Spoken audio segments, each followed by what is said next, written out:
if someone really wants to do it, okay, I tell you it's a mistake, but okay, do it. Okay, if we can afford it. And there was even time when we were not in the capacity of producing, but we did it, right? So I think it's also a human experience, right? To be supportive. There always has to be that capacity to take a risk. You can't. I mean, is it always? There's always a risk by producing. You never know. You never know. You can be fully financed and the film will be awful.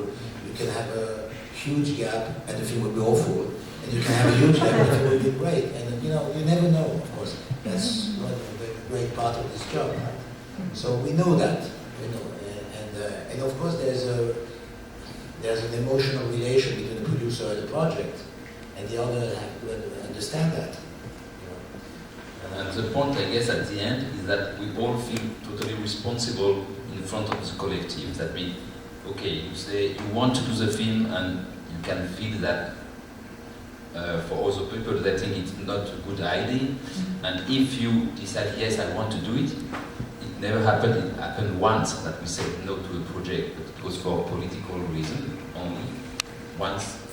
And then, okay, if you say, okay, I want to do the film, you really feel responsible, and every week you will have to talk about the situation of the film, and since all the money is ruled as one company, that means if your film loses some money, everybody will lose this money, and we will have to work hard to recoup the money afterwards on other projects. So you really feel totally responsible in front of the others. And I think this is the real strong element for us, that we are maybe much more involved than if we were alone, because we are responsible and we are very close one to the others, and we want to say, okay, if I take the risk, I will show you that I was right to do it, and we really work very hard in this case.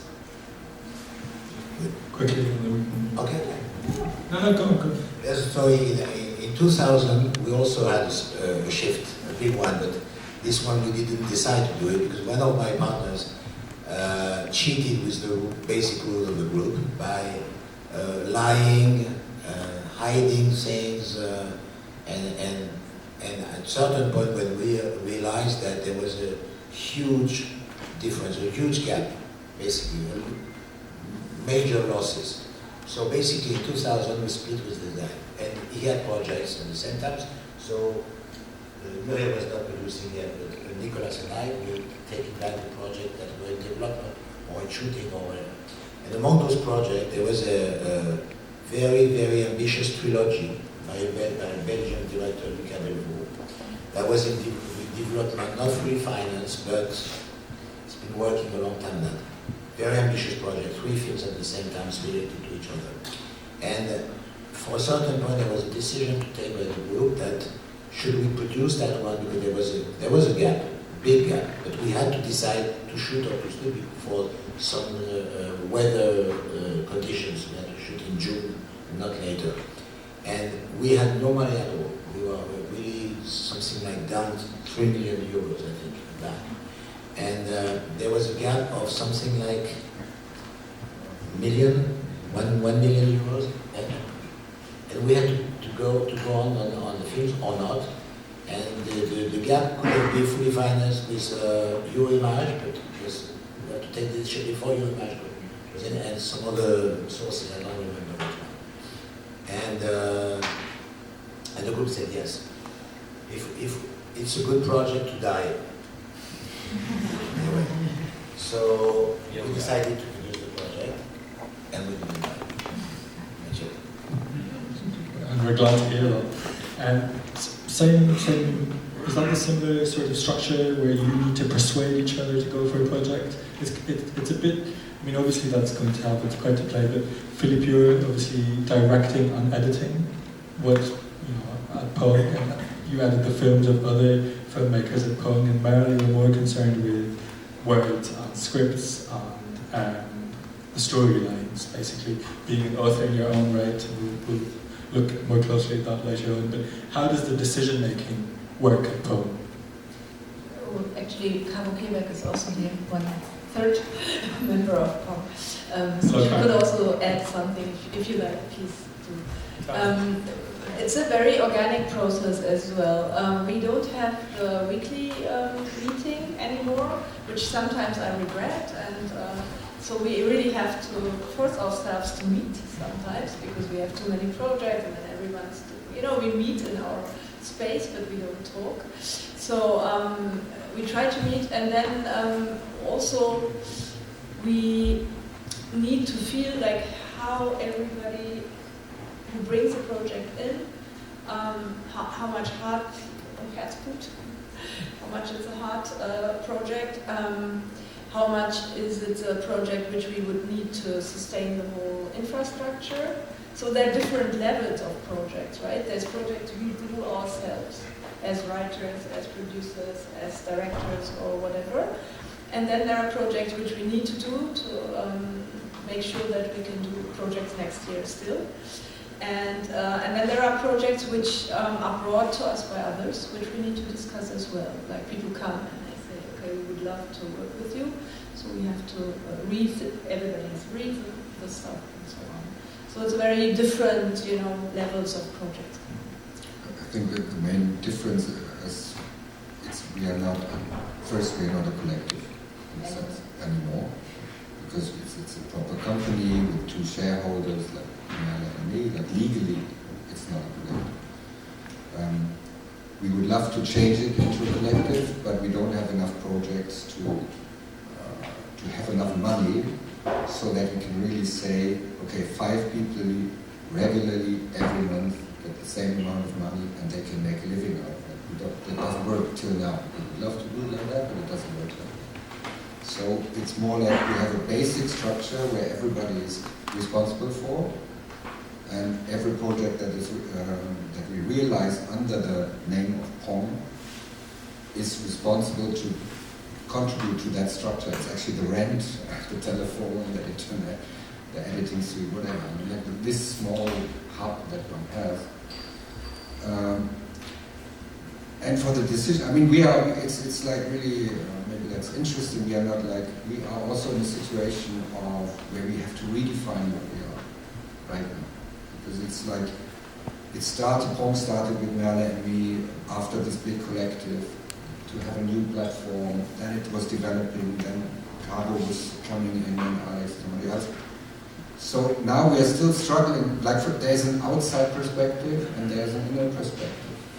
Right now, pong has a name somehow for certain films, so it's related to a certain language or a certain approach towards film. So it would be strange if we would now produce something that is totally different. People would be very, at least our impression, would be very confused, and that's not pong.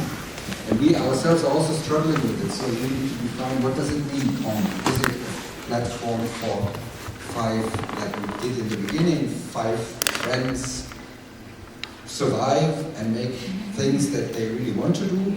Or is it more like an ideological or artistic label of certain things, which maybe doesn't have to do necessarily something with paying your rent? So it's in between, and we are not really, right now it's a mixture, and we have to really define our way to maneuver in that. But what is basic, I think, for all of us is that, if I'm talking for myself, I've never went to cinema school. For me, I learned, everything I learned about filmmaking, I learned in the collective. So for me, filmmaking is essentially a collective process in itself. And for me, after the split of that collective, I really had to redefine myself in a way, because I couldn't imagine to do things like films on my own. It was bizarre for me. So that is the starting point. So it's always, the collective is always the basic. Even then, later you have a film where you're labeled as the director, which is strange anyway, because it's not, there are hundreds of people working on this project, and it's not you who's doing the work. So we're still struggling with this kind of definition and don't feel comfortable with it. But the basic thing is like the money issue. I think that's No, but I think in a positive way, what you said, Patrick, is the basic thing is courage. It's knowledge and courage which drives me on working collectively. Because I am sure and I know that I wouldn't know what I can do, what I'm capable of today, if I wouldn't have had the group experience where people support me.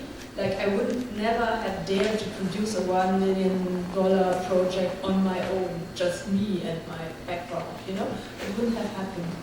And so courage is a big thing, and knowledge is a big thing. And critique, I mean, the main thing of like, I guess if you have your Wednesday meetings, I can imagine how this works because we had similar structures. It's really that if you have an idea, how to make sure that this idea is surviving the group process is also like, you have to develop strategies in a way, but you also have to, right from the beginning, you have to find ways to be able to discuss your project, to make it so that this vague idea that you maybe have will be directly reflected by other people. That means that you have to learn a certain ability to verbalize, to say that, your ideas, and to be able to receive critique without being destroyed or without feeling bad or without ego problems. And that is something for me which you realize when you work with people and you talk to them about projects, you directly recognize if they have experience in group projects or not, because they will definitely discuss in a totally different way if they have or if they don't have. And I think this is a super skill. It also makes you strong. It's like even only if I can say at a certain point we are presenting a project to somebody and I can use the word we, that's a totally different thing.